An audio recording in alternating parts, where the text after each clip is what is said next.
It's the official end of a very Corey Christmas. I thought I'd wait till New Year's to drop this one. And it is the last video of 2020. Shit. We're here to represent the best and the worst of the two Coreys.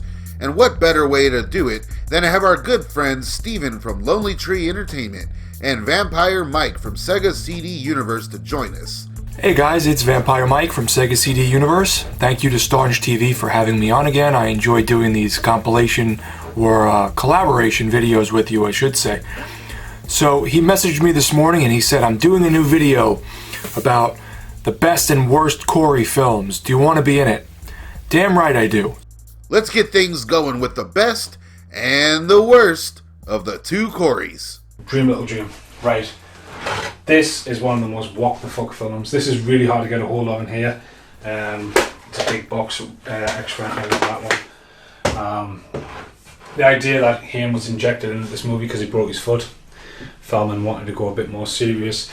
The film's batshit crazy with the whole yoga chemistry and fucking disappearing and fucking body swapping, but the music cues in this is fucking class. The soundtrack's amazing, like mint. But then the quirkiness halfway through the movie when Feldman decides to bust out the Michael Jackson in the gym, you're like, I personally do not like that movie, Dream a Little Dream, actually preferring the sequel mainly because, well, Robin Lively. And perhaps it has the best Feldman dance sequence ever put to film, giving Meatballs 4 a run for its money. I'm going to put that in the bad because it was unnecessary. Again, just cashing in. Yes, they could have done it as part of a picture deal, I think. But the glasses, I mean, don't get us wrong. The idea is a lot better than the original, but like, it's the whole thing just, it was almost like get it shot in LA. And like, two of the cast members from the Fast Getaway series pop up, like the guy who plays his dad in Fast Getaway pops up as the street preacher, and into that movie I was on about where Feldman just looks like he ran off and is in the film called Redline as well. He's wearing the same fucking clothes. It's like, what the fuck? Should be no surprise to anyone that the Lost Boys really put the Corey and Corey team on the map. Great movie. The only argument you can make that this is not a straight Corey film is that it has a huge cast. Alex Winter, Jason Patrick, Diane Wiest, and the list goes on, to where the focus really isn't Corey and Corey. But it's an excellent vampire movie, my favorite vampire movie, and one of my favorite movies just in general as well. So if you haven't seen The Lost Boys, it's always compared to Near Dark, sometimes Fright Night, but I think The Lost Boys is superior to both of those. So check out The Lost Boys if you haven't seen it. That is my favorite film starring Hamster and Feldog. When you talk about the two Coreys and the Lost Boys, you need to remember about Jameson Newlander in it, because he's just, it's a free piece, not just the two Coreys and that, because Jameson really like carries Eddie Munchkin jokes and stuff like that, and he delivers a good performance. I think, you know, at the time Feldman was an established name. I mean, it's alphabetical order when the film credits start, and Feldman's essentially the star of Lost Boys, but because of the red cover, you know, for the red cover for years, Feldman's never like been on the front cover, but you can look at it and go, great performances. You can see the chemistry, the whole idea that there's two people called Corey. Again, everyone brings the A game to that movie. But yeah, Lost Boys, I just thought it was a great film. You know, soundtrack's amazing, the cast is nice. Cast are still nice people to the day. Yeah, I remember as kids, we broke in to this old shitty abandoned house. It was okay that we broke in, and I took this raggedy ass VHS tape, and on that tape was Friday the 13th 4, you know, which also had Feldman, and then National Lampoon's Last Resort, which I found at just the right time. I love this stupid movie. In Feldman's book, he talks about how excited he was, you know, to be part of the legendary National Lampoon film franchise, and you know, when he got to set, well, you know. No one over here, a scuba school. There you go. Scuba School to me was one of the first ones I seen them together after the Lost Boys. I remember License to Drive, but I didn't realise it was them, because I was young when I seen License to Drive. And, there you go, Last Resort, 2 different colours. Cool. I like the Dreaded Zeppelin song at the start. And National Lampoon's going back to Animal House, the Vacation series, Loaded Weapon 1, which Feldman turns up in. You look at that as a franchise in the name, it's like, right, bang. And I know the two Coreys, when they reunited, and they did Blown Away and Dream Little Dream 2, this was the one they're looking for, because this looked like it was going to be the flipping big comeback. And the film's just, I mean, I watch it now and just nostalgia laugh at it. But some of it you're like, what the fuck's going on here? I mean, Feldman's constantly wearing a suit that changes colour in every scene. Haim just looks off his rocker. I mean, they do look like they've had fun doing it. So, it is a throwaway one, but God. If you don't have nostalgia love and you watch it now, you'll be like, what the fuck? If you're going for movies that are so bad that they're good, to me, National Lampoon's Last Resort, which unlike The Lost Boys, is a straight up Corey film. It has Corey Haim and Corey Feldman, as you see on the cover. They're a little older in this, and Corey Haim is like a hacker, video game guy, and Corey Feldman is sort of lost, doesn't know what to do with himself, and he ends up going to his uncle's island resort that he runs. The uncle is a famous actor who is now aged out, and he runs this resort based on his character from the films. It's a pirate character, and they are trying to help the uncle save the resort, and there's all this goofy hijinks with other characters and bad voiceovers and some quotes from the Lost Boys as jokes, and they're just really lying and saying that they're these FBI agents and they're on the island to help and they're this and they're that, and it's just a bunch of lies and really goofy humor with Haim and Feldman, and they're sort of getting one over on the uncle and his employees, but at the same time trying to help. It's just really bad, but it's so terrible that I find it amusing. I also think because I had tracked this down when I was a teenager on VHS and then DVD, and I've watched it so much, it's sort of like a guilty pleasure film of mine. It's bad, but I enjoy it. So Last Resort hits all the notes for me and is sort of a bonus, so bad it's good movie.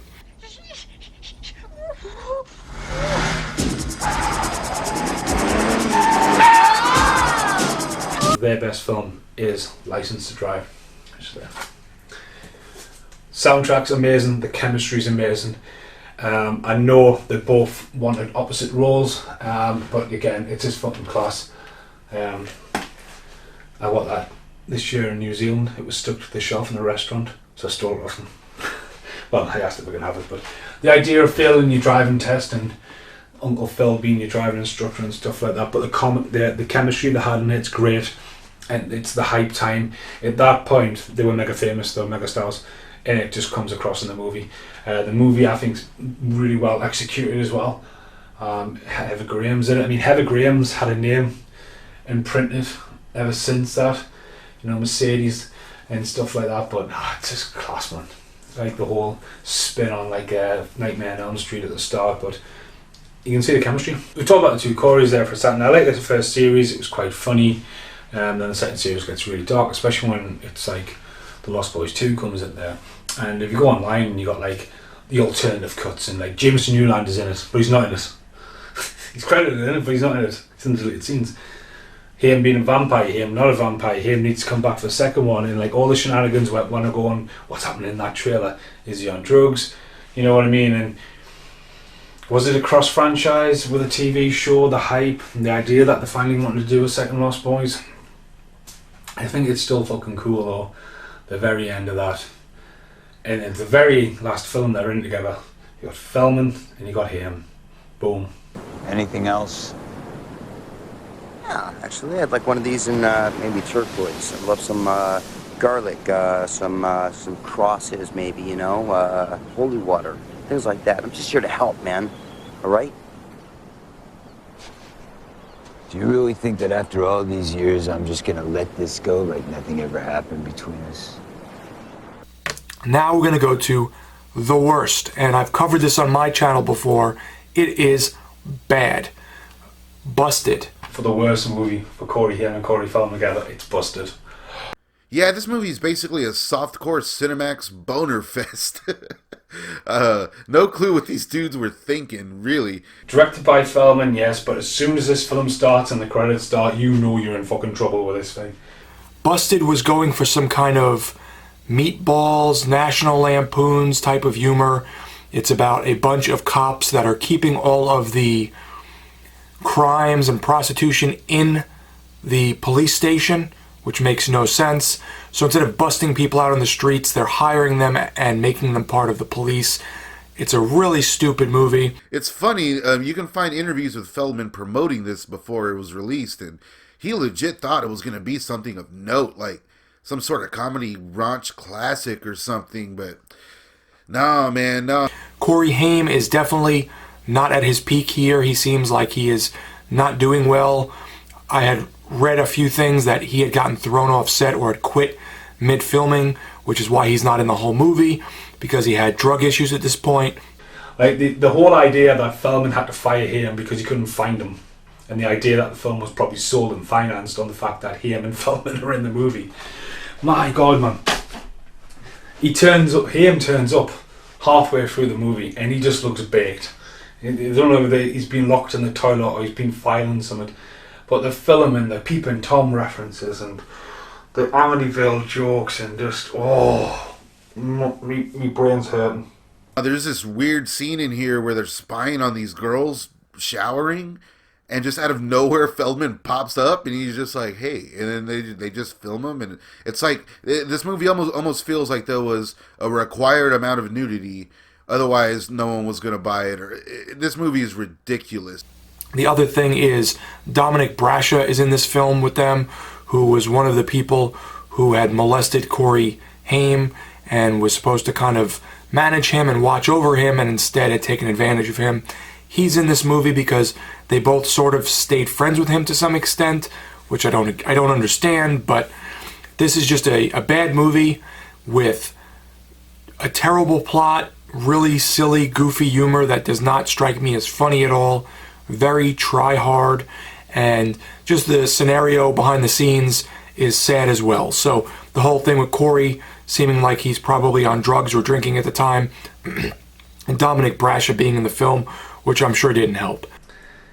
And to think that Lost Boys 2 technically is the last one, to think that this is the last film they were, it could have been a stormer. Thank you, Alex Staunch, for having me on your channel again. I appreciate it. And if you ever need me again, let me know. Thanks, guys, for watching. It's Vampire Mike from Sega CD Universe. Be good. Thanks for watching this year, guys. It has been quite the ride. I have some pretty big things planned for 2021. Strap on. Strap in. Strap in that's what I meant to say. And let me know in the comments what you want to see from Staunch TV in 2021. And of course, thank you to Stephen Monkey Mason from Lonely Tree Entertainment and Vampire Mike from Sega CD Universe. Go subscribe. See you next year, folks.